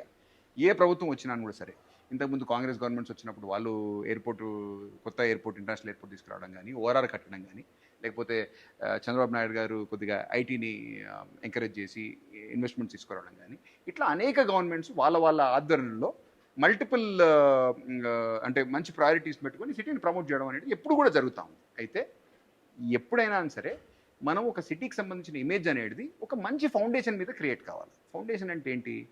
ప్రాపర్ ప్రొసీజర్ ఫాలో కాకుండా ఒక ఆర్బిటరీ డెసిషన్స్ త్రూ కొన్ని నిర్ణయాలు తీసుకొని ఆ నిర్ణయాలు ఒకవేళ తేలితే దానివల్ల సిటీకి చెడ్డ పేరు వస్తుందని చెప్పేసి కేటీఆర్ ఫీల్ కావడం అనేది అది పూర్తిగా పొరపాటు.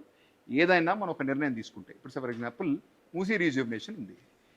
మూసీ రీజ్యూమినేషన్ టేకప్ చేయడం వల్ల హైదరాబాద్ సిటీకి లాభమా నష్టం అనేది కేటీఆర్ గారు ఆలోచించాలా వద్దా? ఎందుకంటే మూసీ రీజ్యూమినేషన్లో ఏం జరుగుతోంది? సిటీ మధ్యలో నుంచి పారుతున్న 50 కిలోమీటర్లకు సంబంధించిన మూసీ ఏదైతే ఉందో అది పూర్తిగా ఇప్పుడు మురికి కూపంగా మారింది. కాబట్టి దాన్ని క్లీన్ చేసి దాన్ని ప్రాపర్గా భావితరాలకు మనం ఒక మంచి సిటీని, ఒక మంచి మూసీని అందించాలనే ఒక ఉద్దేశంతో ముఖ్యమంత్రి గారు అయితే మూసీ రీజ్యూమినేషన్ టేకప్ చేస్తున్నారో దీనివల్ల సిటీకి బ్రాండ్ వచ్చేదే కదా. అదేవిధంగా సిటీలో అసలు హైదరాబాద్ సిటీ అంటేనే సిటీ ఆఫ్ లేక్స్ అని చెప్పేసి కూడా అంటారు. మరి అట్లాంటిది అనేక చెరువులు కానీ, లేక్స్ కానీ అన్యాక్రాంతమై చెరువులు అనేవి ఉనికి కోల్పోతున్న పరిస్థితులలో హైడ్రా అనే వ్యవస్థని తీసుకొచ్చి ఆ లేక్స్ని ప్రొటెక్ట్ చేయాలి. అదేవిధంగా గవర్నమెంట్ అసెట్స్ ఏవైతే ఉన్నాయో ఆ అసెట్స్ని కూడా కాపాడాలనే ఉద్దేశంతో హైడ్రా అనే వ్యవస్థను తీసుకొస్తే దానివల్ల భావితరాలకు లాభమా నష్టమా? భావితరాలకు లేక్స్ ఉంటేనే కదా, చెరువులు కానీ కుంటలు కానీ ఉంటేనే కదా భావితరాలకు లాభం. హైదరాబాద్ అంటే హైదరాబాద్ కింద ఉన్నటువంటి మొత్తం ఇన్ఫ్రాస్ట్రక్చర్ అందరూ కలిపితేనే కదా హైదరాబాద్. మరి చెరువులు కుంటలు లేని హైదరాబాద్ తీసుకుందామా? మురికి కూపంగా మారినటువంటి మూసి ఏదైతే ఉందో దాన్ని హైదరాబాద్ ఇమేజ్కి అసోసియేట్ చేస్తామా? రీజుమినేషన్ అయిపోయిన తర్వాత మంచి మూసి ఒకవేళ క్రియేట్ చేస్తే దాన్ని హైదరాబాద్తో బ్రాండ్ హైదరాబాద్తో అసోసియేట్ చేయాలన్నా? ఇవన్నీ కూడా కేటీఆర్ గారు ఆలోచన చేయవలసిన అవసరం ఉంది. అనవసరంగా ఒకవేళ పొరపాటు జరిగి ఉంటే పొరపాటు జరిగిందని చెప్పేసి ఒప్పుకోవచ్చును. దానికి సంబంధించిన రెమెడియల్ మెజర్స్ ఏంటి సంగతి లా will take its own course కదా. అంతేగాని చేసిన పొరపాట్లను కానీ చేస్తున్న మంచి పనులు ఏవైనా ఉంటే వాటన్నిటి కూడా బ్రాండ్ హైదరాబాద్తో మురిపెట్టడం అనేది కరెక్ట్ కాదు. హైడ్రా అనేది హైదరాబాద్ బ్రాండ్కి వాల్యూ అడిషనే. అదేవిధంగా మూసీ రీజువినేషన్ కానీ మూసీకి సంబంధించిన ప్రాజెక్ట్ ఏదైతే కొత్త ప్రభుత్వం ఇప్పుడు టేకప్ చేస్తుందో ఇవన్నీ కూడా హైదరాబాద్ బ్రాండ్ ఇమేజ్ని ప్రపంచ స్థాయి నగరంగా ఇది మారేదానికి ఆ ప్రయత్నంలో భాగంగా ఈ ఎఫర్ట్స్ ఉంటాయి తప్ప మరొకటి కాదు.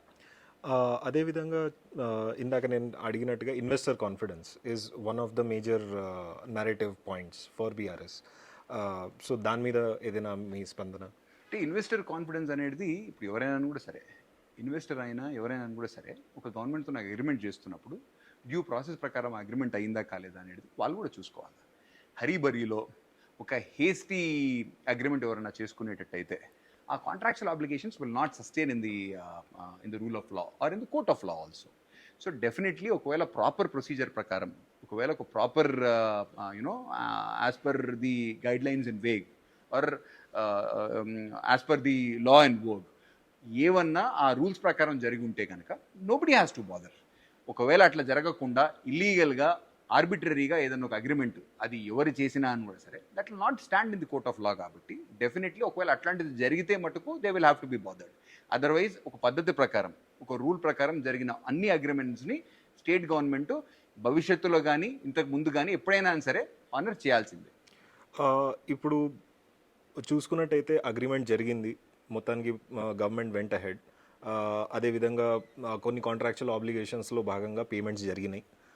There was a last instalment, దానికి సంబంధించి పేమెంట్స్ ఆపారు. ఎందుకంటే అప్పుడు కాంగ్రెస్ గవర్నమెంట్ వచ్చింది, ముఖ్యమంత్రి గారు ఈ మొత్తం విషయాన్ని గ్రహించి మంచు చెడు మొత్తానికి ఆ పేమెంట్స్ ఆపేశారు. But there was a contract in place. So BRS వాళ్ళు కూడా ఏమంటున్నారు, ఇప్పుడు ఈ పని చేసినందుకు రెండు విషయాలు. ఒకటి, ఆ కాంట్రాక్ట్ను ఉల్లంఘించినందుకు ఇంకా భారీ మొత్తంలో మనము as or the government has to pay back as a compensation or contractual violation అనే క్లాజ్ కింద ఎంతో కొంత పేమెంట్స్ ఇవ్వాలి. అది ఓవరాల్గా స్టేట్ గవర్నమెంట్కి ఒక లాస్ అన్నట్టు. అదే ముఖ్యమంత్రి గారు ఏమన్నారు, ఈ 50 crores దగ్గర నేను ఆపినందుకు 200 crores ఇంకా పోకుండా మేము ఆపగలిగాము, ఇక్కడే ఆపేసాం కాబట్టి బేసికలీ. అండ్ ఇంకొక ఆర్గ్యుమెంట్ కూడా తీసుకొచ్చేది ఏంటంటే, ఇది మూడోది, ఫార్ములా ఈ బాడీని కూడా కోట్ చేస్తూ, అంటే వాళ్ళు ఏదో ప్రభుత్వానికి ఉత్తరం రాసినట్టు, this will be a serious dent in the case of formula E racing for India. And ఇండియాలో ఫార్ములా ఈ రేసింగ్కి అగెన్స్ట్గా గవర్నమెంట్ ఇట్లాంటి చర్యలు తీసుకుంటున్నందుకు మళ్ళీ ఫార్ములా ఈ వాళ్ళకి ఇండియా రావడానికి చాలా కష్టంగా ఉంటుందనేది, ఈ స్పోర్ట్ని బేసిక్గా ఇండియాలో ఇంకా ఎంకరేజ్ చేయబోరు అన్నట్టుగా. సో ఈ మూడు ప్రశ్నలు ఏవైతే ఉన్నాయో ఈ 3 సబ్ పార్ట్స్గా చూస్తే, ఒకటి వచ్చేసి contractual obligations, do we have to pay back, and if so is it a net positive in or a net negative, because end of the day it's the public money which has to be paid. అయితే దీంట్లో మీరు ఇప్పుడు చెప్పినట్టుగా contractual obligation అనేది లాఫుల్గా జరిగి ఉంటే, if the contract was signed as per the rules in work, if a proper business rule was followed, if a proper command line was followed, if proper protocol was followed and an agreement was signed, executed as per the legal procedure in vogue, then our contractual obligation has to be honored. మా contention అలా, మా గవర్నమెంట్కి సంబంధించిన contention అలా, proper rules were not followed. It was an arbitrary decision behind the contract signed. కాబట్టి ఆ contract null and void అవుతుంది అనేది మా పర్సనల్, అంటే మా ప్రభుత్వానికి సంబంధించిన ఒక ఒపీనియన్ అనమాట. సరే, Formula E might of filed a case, ఆర్బిట్రేషన్లో ఉండొచ్చు. ఆ జడ్జ్మెంట్ ఏమొస్తుంది అనేది వేచి చూడాల్సిందే. కాకపోతే మా ప్రభుత్వానికి సంబంధించిన అభిప్రాయం కానీ, కంటెన్షన్ కానీ, ఆర్గ్యుమెంట్ కానీ ఏంటంటే, ఇది పూర్తిగా అన్యాయంగా రూల్స్ని బ్రేక్ చేస్తూ సైన్ చేసిన అగ్రిమెంట్ కాబట్టి ఈ అగ్రిమెంట్కి వ్యాలిడిటీ లేదు అనేది మాకున్న నిశ్చిత అభిప్రాయం. అయితే ఫర్దర్ ఇన్వెస్టిగేషన్ కోర్ట్స్ కానీ లేకపోతే ఇన్వెస్టిగేషన్ ఏమి తెలుస్తుందో వేచి చూడాల్సిందే, ఇంకోటైతే కాదు. అయితే మీరు ఇంకొక క్వశ్చన్ ఏదో అడిగినట్టున్నారు. కాంట్రాక్చువల్ ఆబ్లిగేషన్ కాకుండా నెక్స్ట్ స్టెప్ చూసుకున్నట్టయితే ఫార్ములా ఈ బాడీ ఏదైతే రాసిందో అంటే this will be a serious dent to the Formula E racing or Formula racing in India. మీరు ఒకటి వరుణ్, మీరు కూడా ఆలోచన చేయాల్సింది ఏంటంటే ఫార్ములా ఈ అని కానీ లేకపోతే ఇన్ జనరల్గా యూనో గ్రాండ్ ప్రీ ఏవైతే రేసెస్ ఉన్నాయో అన్నీ కూడా ఇండియా యాజ్ ఎ కంట్రీలో ఇప్పటివరకు ఎక్కడ కూడా సక్సెస్ఫుల్ కాల. ఎందుకంటే మీరు ఒకవేళ చూసినట్టయితే యూపీలో ఐ థింక్ ఘాజియాబాద్ సరౌండింగ్స్లో జేపీ వాళ్ళు యమునా ఎక్స్ప్రెస్ వే పక్కన ఆల్రెడీ బుద్ధ్ సర్క్యూట్ అని చెప్పేసి ఒక ఫార్ములా సర్క్యూట్ ఒకటి క్రియేట్ చేసినారు. That is one of the main reasons. ఆ గ్రాండ్ ప్రీని కట్టడం వల్ల దానికైనా ఆర్థికపరమైన భారం ఏదైతే ఉందో అది ఆ జయప్రకాష్ కంపెనీని కూడా ఆర్థికంగా ఇబ్బంది పెట్టి ఈరోజు వాళ్ళు ఆల్మోస్ట్ బ్యాంక్రప్సీకి పోయే పరిస్థితి ఈరోజు ఫేస్ చేస్తున్నారంటే దానికి అదొక మూల కారణం. ఎందుకంటే భారతదేశంలో ఈరోజు కొన్ని స్పోర్ట్స్కి ఉన్నంత ఇంపార్టెన్స్ మన పబ్లిక్లో ఉన్న ఏదైతే ఖ్యాతి కానీ లేకపోతే పబ్లిక్ ఉన్న ఇంట్రెస్ట్ ఏదైతే ఉందో అది కొన్ని స్పోర్ట్స్ మీద ఉంది. అది ప్రతి దేశంలో ఒక్కొక్క దగ్గర ఒక్కొక్కలాగా ఉంటుంది. కొన్ని దేశానికి సంబంధించిన కొంతమంది దేశానికి సంబంధించిన ప్రజలు కొన్ని స్పోర్ట్స్ కోరుకుంటే ఓన్లీ కొన్ని అర్బన్ పాకెట్స్లో, ఇప్పుడు భారతదేశంలో only urban cities, very metropolitan సిటీస్లోనే గ్రాండ్ ప్రీ రేసెస్కి కొంచెం డిమాండ్ ఉంటుంది, అన్ని చోట్ల కాదు. అండ్ మన రీసెంట్ హిస్టరీ చూసినా గడిచిన 10-15 సంవత్సరాలుగా గ్రాండ్ ప్రీ రేసెస్ పెద్దగా మన దగ్గర పాపులర్ కూడా కాలేదు. అండ్ ఎక్కడెక్కడైతే ఎవరైతే ట్రయల్ చేశారో వాళ్ళందరూ కూడా ఫెయిల్ అయినారు. ఇక్కడైతే ఇప్పుడు ఇందాక నేను చెప్పినట్టు యూపీ గవర్నమెంట్ కూడా అక్కడ గ్రాండ్ ప్రీ ఏదైతే కట్టారో అది కూడా ఫెయిలియరే. సో ఇవి ఏదో సక్సెస్ఫుల్ అవుతాయని చెప్పేసి ఇప్పటికిప్పుడు ఈ రోజుకున్న మన ట్రెండ్కి మట్టుకు సక్సెస్ఫుల్ అవుతుందని చెప్పేసి నేను అనుకోవట్లేదు. భవిష్యత్తులో ఎవరైనా కూడా సరే, ఏ ఇంటర్నేషనల్ స్పోర్టింగ్ ఏజెన్సీ అయినా కూడా సరే, ఏ ఇంటర్నేషనల్ ఇన్వెస్టర్ అయినా కూడా సరే, ఒక ప్రాపర్ ఛానల్లో ఒకవేళ వచ్చినట్టు అయితే వాళ్ళు ఒక ప్రాపర్ అంటే ఒక మంచి అంటే అన్ని రూల్స్ ఫాలో అవుతూ వాళ్ళు ఒకవేళ ఒక నిర్ణయాలు తీసుకొని గవర్నమెంట్తో అగ్రిమెంట్స్ చేసుకుంటే మటుకు 100% భారతదేశానికి సంబంధించిన కేంద్ర ప్రభుత్వం అయినా ఏ రాష్ట్ర ప్రభుత్వం అయినా ఆ డెసిషన్స్ని ఆనర్ చేయాల్సిందే, అది చేయాలి కూడా. అయితే ఎక్కడన్నా ఒకవేళ అది ఇల్లీగల్గా జరిగినట్టయితే ఆ అగ్రిమెంట్స్ని ఎవరు కూడా ఆనర్ చేయడం ఇబ్బంది అవుతుంది. కాబట్టి అది అంతవరకే చూడాలి తప్ప ఇంకోటి కాదు. ఇప్పుడు దీంట్లో ఇంటర్నేషనల్ లా ఆబ్లిగేషన్స్ ఏమైనా రాబోతున్నాయా? అంటే because one of the party Telangana గవర్నమెంట్కి సంబంధించిన హెచ్ఎండిఏ అనుకుంటే ఒక ఇంటర్నేషనల్ ఏజెన్సీ కూడా ఇన్వాల్వ్ అయ్యి ఉంది. సో ఇక్కడ డొమెస్టిక్ లాసే కాకుండా ఇంటర్నేషనల్ లాస్ కూడా ఇన్వాల్వ్ అయ్యి ఉంటాయి కాబట్టి are we going to see a long legal battle on this? అంటే సరే, law will take its own course. At present మటుకు నాకు తెలిసి అగ్రిమెంట్లో ఆర్బిట్రేషన్ క్లాజ్ ఉన్నట్టుంది. ఈ ఆర్బిట్రేషన్ క్లాజ్ ఏదైతే ఉందో as per both parties will together decide on arbitrator first ఒక రౌండ్లో ఇన్వెస్టిగేట్ చేసి వాళ్ళ ఫైండింగ్ని బట్టి వాళ్ళు అడ్జుడికేట్ చేసి they will come up with a decision. సబ్సిక్వెంట్గా దాని మీద మళ్ళీ అది మాకు ఫేవరబుల్గా వస్తే వాళ్ళకి ఫేవరబుల్గా వస్తే మేము మళ్ళీ దానికి అప్పీల్ కూడా పోయేదానికి ఆస్కారం ఉంటుంది. కాబట్టి let it take its own course. ఆర్బిట్రేషన్లో ఉన్నప్పుడు మనం దాని గురించి పెద్ద కామెంట్ చేయవలసిన అవసరం కూడా లేదు. సో పదే ఈ అంశం మీద కేటీఆర్ గారు కూడా ఒక పొలిటికలీ లోడెడ్ స్టేట్మెంట్ ఎప్పుడు చేస్తూనే ఉన్నారు. అరెస్ట్ చేసుకోండి, ఏముంది, జైలుకి వెళ్తాను, యోగా చేసుకుంటాను, ఫిట్ అయ్యి వస్తాను, పాదయాత్రకి ఎక్కుతాను. So how do you comment on this or how do you view this? నేను అరెస్ట్ అవుతాను అంటే ఆయన తప్పును ఒప్పుకున్నట్ట అనేది ఒకసారి మనందరం కూడా ఆలోచన చేయాలి. ఎందుకంటే ఖచ్చితంగా నేను అరెస్ట్ అవుతాను, నేను జైలుకి వెళ్తాను, జైలుకి ఒకవేళ వెళ్తే నేను యోగా చేసుకొని ఫిట్ అయ్యి వస్తానని చెప్పేసి ఆయన ఒకవేళ చెప్పినట్టయితే దాని అర్థం ఏంటంటే ఆయన మరి తప్పును ఒప్పుకుంటున్నట్ట ఏంటి అనేది ఒకసారి ఆలోచన చేయాలా. ఒకవేళ ఆయన తప్పు చేసి ఉండకపోయి ఉండి అన్నీ కూడా ఒకవేళ సక్రమమైన మార్గంలోనే అన్ని అగ్రిమెంట్స్ సైన్ అయ్యి ఒక ప్రాపర్ రూల్ కనుక ఫాలో అయినట్టయితే కేటీఆర్ గారు కూడా ఇన్వెస్టిగేషన్ ఫేర్ చేసి ఇన్వెస్టిగేషన్ ఒకసారి కంప్లీట్ అయిపోయిన తర్వాత ఆయన ఇన్వెస్టిగేషన్ నుంచి బయటపడేదానికి ఆస్కారం ఉంటుంది కదా. దీంట్లో అరెస్ట్కి తావెక్కడిది? ప్రభుత్వం ఎక్కడ కూడా ఎవరికి అగెన్స్ట్ కూడా ఒక విచ్ హంట్ అనేది అయితే మటుకు ఏమి ఉండదు. ఒకవేళ ఎక్కడన్నా అన్లాఫుల్గా ఏదైనా జరిగి ఉంటే కనుక దాన్ని డెఫినెట్లీ ఇన్వెస్టిగేట్ చేస్తారు. ఇన్వెస్టిగేట్ చేసిన తర్వాత అన్ని సక్రమంగా ఉంటే ఎవరిని ఇబ్బంది పెట్టేది లేదు. ఒకవేళ ఎక్కడన్నా అక్రమాలు కానీ లేకపోతే అని అవినీతి కానీ జరిగి ఉంటే మటుకు దానికి ఫలితాలు వాళ్ళు అనుభవించాల్సిందే తప్ప అంతకంటే మించి ఇంకోటి కాదు. ఇంకొకటి బీఆర్ఎస్ వర్గాల్లో చాలామంది నాయకులు అరెస్ట్ అయిన ప్రతి ఒక్క నాయకుడు జైలుకి వెళ్తున్నారు, బయటకు వచ్చి ముఖ్యమంత్రి అవుతున్నారని స్వయాన బీఆర్ఎస్ నాయకులు రేవంత్ రెడ్డి గారిని కూడా కోట్ చేసి చెప్తున్నారు. అదేవిధంగా జగన్మోహన్ రెడ్డి గారి ప్రస్తావన తీస్తున్నారు. అదేవిధంగా జార్ఖండ్లో కానివ్వండి, ఇతర రాష్ట్రాల్లో ఎక్కడైతే ముఖ్యమంత్రుల్ని లేకపోతే నాయకుల్ని ఇట్లా వేధించి జైల్లో పెట్టినందుకు వాళ్ళు బయటకు వచ్చి ప్రజల్లోకి వెళ్ళి ముఖ్యమంత్రులు అయిపోయిన సందర్భం ఉందని వాళ్ళు కూడా ఇన్ అవే దీన్ని ఒక వాటర్ షెడ్ మూమెంట్ లాగా తీసుకెళ్దామని చూస్తున్నారు. సో దీని మీద how do you respond to పూర్తిగా వాస్తవం. దీని గురించి మా ముఖ్యమంత్రి గారు కూడా ఒక ప్రెస్ మీట్లో చెప్పినారు. ఒకవేళ జైలుకి వెళ్ళడం అనేది ఒక అర్హత అయితే కవిత గారికి ఫస్ట్ అర్హత ఉంది ముఖ్యమంత్రి కావడానికి. మరి కవిత గారు మోర్ క్వాలిఫైడా, మోర్ ఎలిజిబుల్ ఏందనేది కూడా ప్రజలందరూ కూడా ఆలోచన చేయాలా. ఎందుకంటే ఫస్ట్ తను అరెస్ట్ అయినారు. అరెస్ట్ అయినప్పుడు కూడా మీరు ఆలోచన చేయండి. ఈ రోజు కూడా ఐ థింక్ నేను ఎక్కడో ప్రెస్ మీట్లో చూసిన, ఒకవేళ కేటీఆర్ గారిని కానీ అరెస్ట్ చేసినట్టయితే రాష్ట్రం ఒక రావణ కాష్టంగా కూడా మారిపోతుంది. టీఆర్ఎస్ కార్యకర్తలు ఒక అగ్నిగుండంగా కూడా రాష్ట్రాన్ని మారుస్తాము అనే ఒక థ్రెట్ అనేది బయట అక్కడనో ఇక్కడనో వాళ్ళు వీళ్ళు కొంతమంది మాట్లాడుతున్నట్టు మీరు ఆలోచన చేయవలసిన అవసరం ఉంది. కవిత గారు అరెస్ట్ అయినారు లాస్ట్ ఇయర్. 5 మాసాలు తను జైల్లో ఉన్నారు.